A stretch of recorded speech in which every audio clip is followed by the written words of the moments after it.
អូខេអ្នកគ្នានៅក្នុង lecture ទី4នេះគឺខ្ញុំនឹងបញ្យល់អ្នកគ្នាអំពី BTC និងរបៀប trade BTC អញ្ចឹងពាក្យពេញរបស់ BTC គឺ Bitcoin ហើយ BTC ហ្នឹងគឺជាពាក្យកាត់របស់ Bitcoin អញ្ចឹងទៅអញ្ចឹងនៅក្នុងមេរៀនមួយនេះគឺខ្ញុំបរិញ្ញាអ្នកគ្នាអំពី Meta Trading ទេមិនមែនតាក់ទងជាមួយនឹង blockchain តាក់ទងទៅនឹង trading exchange អីទេអ្នកគ្នាអញ្ចឹងគឺងាយស្រួលក្នុងការបរៀនហើយឆាប់យល់អញ្ចឹងទៅអូខេឥឡូវកុំឲ្យខាត់ពេលយូរយើងមករៀនអំពី BTC USD ទាំងអស់គ្នាអញ្ចឹងដំបូងឡើយអ្នកគ្នាចុចពាក្យ quote នេះមកអញ្ចឹងនៅក្នុងវីដេអូមុនគឺខ្ញុំបានបង្រៀនអ្នកគ្នាអំពីរបៀបក្នុងការ add AU USD ហើយមួយទៀតហ្នឹងគឺ BTC USD នឹងអ្នកគ្នាអញ្ចឹងក្នុងមេរៀននេះគឺខ្ញុំនឹងបញ្យល់អ្នកគ្នាអំពី lot size របស់ BTC និងអីផ្សេងៗយ៉ាងទៅអញ្ចឹងដំបូងអ្នកគ្នាចុចលើពាក្យ chart ខាងក្រោមនេះមកអញ្ចឹងអ្នកគ្នាមើលលើនេះឃើញអក្សរ AU USD ឯតែវាអក្សរពណ៌ខៀវអញ្ចឹងចុចលើហ្នឹងមកវានឹង load មកលើនេះលើហ្នឹងគឺ BTC ចុចលើហ្នឹងមកណាតោះពេលអ្នកគ្នាចុចលើហ្នឹងមកវានឹង load មកអញ្ចឹងហីអញ្ចឹងអ្នកគ្នាឃើញអាហ្នឹងវាគឺជា BTC តម្លៃរបស់ BTC និងអីផ្សេងៗហ្នឹងគឺវាខុសគ្នាទាំងអស់អ្នកគ្នាតម្លៃ BTC 80000អានោះគឺ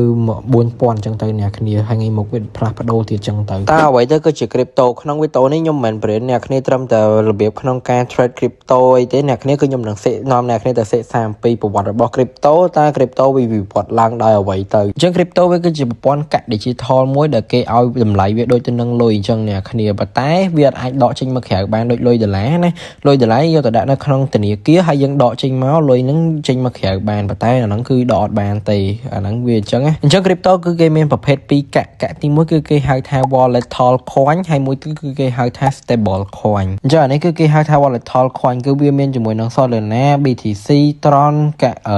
ផ្សេងៗដូចជាកាក់ BNB កាក់TRX ក៏អីចឹងណាអ្នកគ្នាប៉ុន្តែសុំខ្វែងអានេះមួយអានេះគឺគេមិនហៅថា volatile coin ណាអាហ្នឹងគឺគេហៅថា stable coin គឺ USDT ហ្នឹងអញ្ចឹងនេះ volatile coin គឺអ្នកគ្នាឃើញអានេះគឺតម្លៃវាឡើងចុះហើយឡើងលឿនអញ្ចឹងអ្នកគ្នាឃើញអាហ្នឹងគឺគេហៅថា volatile coin គឺវាឡើងចុះរហូតអញ្ចឹងទៅឥឡូវកាត់មក stable coin ម្ដងនេះគឺជា stable coin វាមាន USDC USDT ហើយជាមួយនឹងនេះ BUSDS អ្នកគ្នាហ្នឹងខ្ញុំផ្លេចឈ្មោះវាបាត់ហើយអញ្ចឹងគឺ stable coin គឺវាអត់មានឡើងចុះទៅណាទេគឺវា$1រហូតមានន័យថាមួយកាក់គឺស្មើ$1ហ្នឹងគឺគេប្រើវាសម្រាប់បាញ់លុយចេញចូលអញ្ចឹងណាអ្នកគ្នាអាហ្នឹងក៏ធ្លាប់មានគេយកទៅលាងលុយម្ដងដែរតែក្រសួងគេព្យាយាមបង្ក្រាបអញ្ចឹងទៅស្របមកវិញ cryptocurrency បង្កើតឡើងដោយបរិសម្នាក់ដែលជាជនអនាមិកដែលយើងអត់ដែលឃើញមុខគាត់ទេគឺគាត់មានឈ្មោះថា Satoshi Nakamoto អញ្ចឹងទៅឥឡូវកាត់ចូលមកមេរៀន Meta Trading របស់យើងវិញបើសិនជាអ្នកគ្នាទិញមួយ lot នៅក្នុង MT5 អញ្ចឹងមានន័យថា BTC វាឡើង1លេខគឺ$1អញ្ចឹងមានន័យថាវាឡើង100លេខហើយ BTC វាឡើងចុះលឿនណាចឹងមានថា100លេខគឺអ្នកគ្នាខាត$100ឬមួយក៏ចំណេញ$100អញ្ចឹងទៅដើម្បីលំអិនអ្នកគ្នាអាចមើលរូបមួយនេះបានគឺខ្ញុំបានចូល sell BTC នៅតម្លៃ93000នៅក្នុង1 lot ហើយវាធ្លាក់សល់92800អញ្ចឹងមានន័យថាអានេះវាធ្លាក់សល់99000បើសិនជាវាធ្លាក់សល់92900គឺខ្ញុំចំណេញ$100ប៉ុន្តែអានេះវាធ្លាក់សល់92887$អញ្ចឹងមានន័យថាខ្ញុំចំណេញ$113អី$117អញ្ចឹងទៅអូខេអ្នកគ្នាកុំអោយបាក់យកឬមួយក៏ញ៉ៃច្រើនយើងមកមើលការអនុវត្តផ្ទាល់យកហ្មងចឹងអានេះគឺជា account ដែលខ្ញុំចូលមិញអ្នកគ្នាមើលបានគឺខ្ញុំចំណេញបាន$113ឥឡូវហ្នឹងគឺខ្ញុំដាក់លុយថែមឲ្យគ្រប់$500យកហ្មងអូខេអ្នកគ្នាឥឡូវហ្នឹងគឺខ្ញុំបានដាក់លុយចូលចំនួន$500ហើយឥឡូវហ្នឹងយើងទៅ trade BTC ទាំងអស់គ្នាហើយហ្នឹងគឺខ្ញុំនឹងធ្វើការចូលទិញឲ្យអ្នកគ្នាម្ដងដោយសារមកខ្ញុំចូលលក់ហើយឥឡូវយើងសាកល្បងចូលទិញម្ដងអូខេអ្នកគ្នាឥឡូវនេះខ្ញុំបានចូលទិញចំនួន1 lot ហើយអញ្ចឹងគឺខ្ញុំនឹង hold ឲ្យចំណេញ$100ហើយខ្ញុំកាត់ឲ្យអ្នកគ្នាមើលចឹងទៅអញ្ចឹងគឺយើងធ្វើការ set TPSL ទៅដូចនៅក្នុងវីដេអូដែលយើងរៀនមកវគ្គមុនអញ្ចឹងយើងset TPSL មកអញ្ចឹង TP ខ្ញុំដាក់$100គត់ហ្មងដើម្បីឲ្យអ្នកគ្នាមើលទៅឆាប់យល់ចឹងទៅហើយSL គឺខ្ញុំដាក់$100ដែរ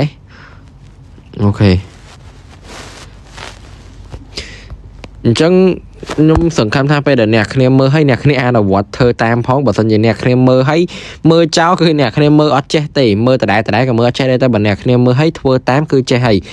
ការបើខ្ញុំរៀន trading ដំបូងក៏ខ្ញុំមើលហើយខ្ញុំអត់យល់ទេអ្នកគ្នាតតែខ្ញុំធ្វើតាមគេបើខ្ញុំយល់ចុះកន្លែងនេះខ្ញុំនឹងធ្វើការដាក់ speed up ដើម្បីឲ្យវាលឿនអញ្ចឹងទៅកុំឲ្យវីដេអូនឹងយូរពេកហើយកន្លែងនេះវាធ្លាក់ BCSL របស់ខ្ញុំទៀតអ្នកគ្នា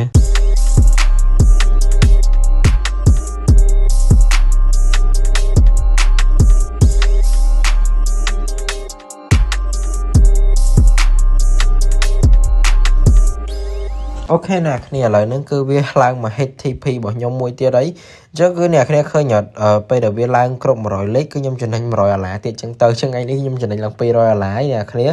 អញ្ចឹងគឺអ្នកគ្នាប្រកាសជាបានយល់ហើយនឹងដឹងអីពី BTC អញ្ចឹងមេរៀននេះគឺខ្ញុំគិតថាវាអ្នកគ្នាគួរតែដឹងយកហ្មងទោះបីជាវាសំខាន់តែអ្នកគ្នាគួរតែដឹងយកហ្មងឥឡូវគឺមានតែប៉ុណ្្នឹងទេចាំជួបគ្នានៅ lecture ក្រោយ